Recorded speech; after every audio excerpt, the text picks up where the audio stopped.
YouTube, here with another strategy video.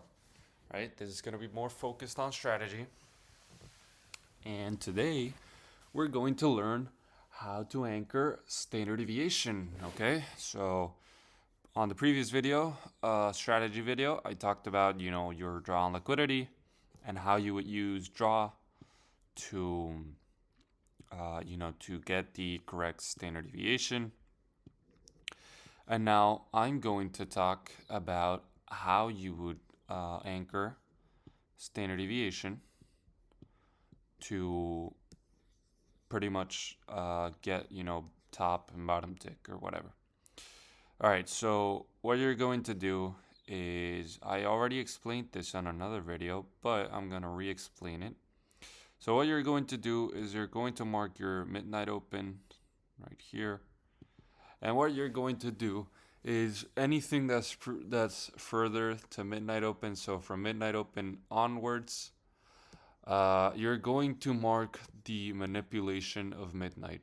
Okay, so in this case, we accumulate here, we manipulate on midnight right there, and then we end up going all the way down there. So you would pretty much mark your manipulation of the midnight.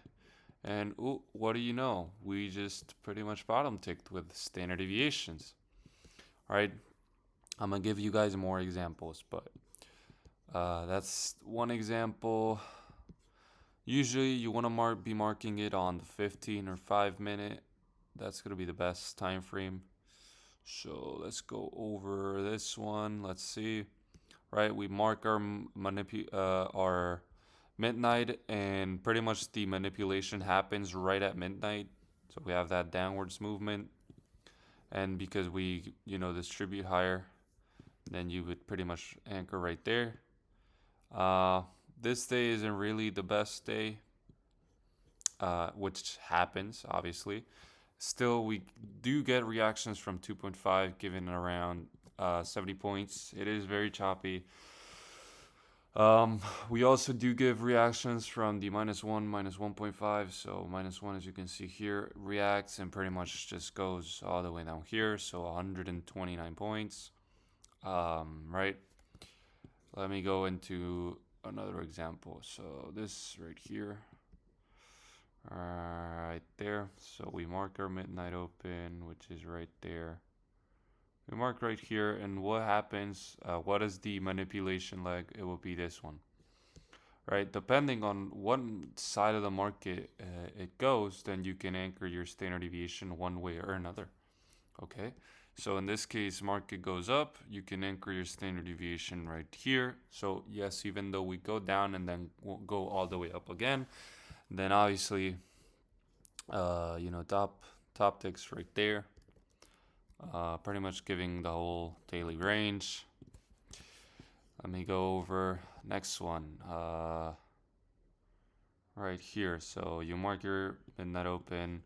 We have the manipulation leg right here, and market ends up going down. So boom, we hit it, and obviously we got all the way up. So yeah, that's pretty much it. If you mix this with your draw on liquidity and some sort of PD array. Okay, the PD array can be on any time frame. So in this case, it goes all the way down here, it sweeps liquidity and taps into this BPR. That's a valid PD array. And here, this is pretty much all-time highs, so there's really nothing. It just swept liquidity and then went down. What else? And here, the -1 that we talked about, pretty much just, it didn't really do anything.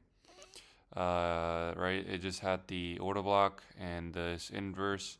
So pretty much it's as simple as mark the manipulation of midnight, pair your standard deviation numbers or zones, however the fuck you want to call it, numbers / zones with PD arrays, and that's your entry, pretty much. All right. That's pretty much everything for today. I am going to, on next videos, I am going to speak about entries, about how you can utilize different entries, utilize SMTs too. But yeah, I mean that's a pretty self-explanatory on how you can use pretty much standard deviation. As I said on the previous video, I don't use this. This is what I used back in the day when I started. Okay.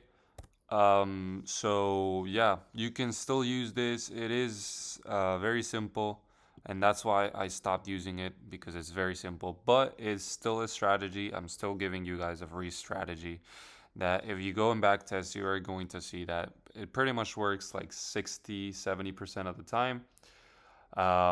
So yeah, I will talk about entries on the next video, or SMTs on the next video, and then entries.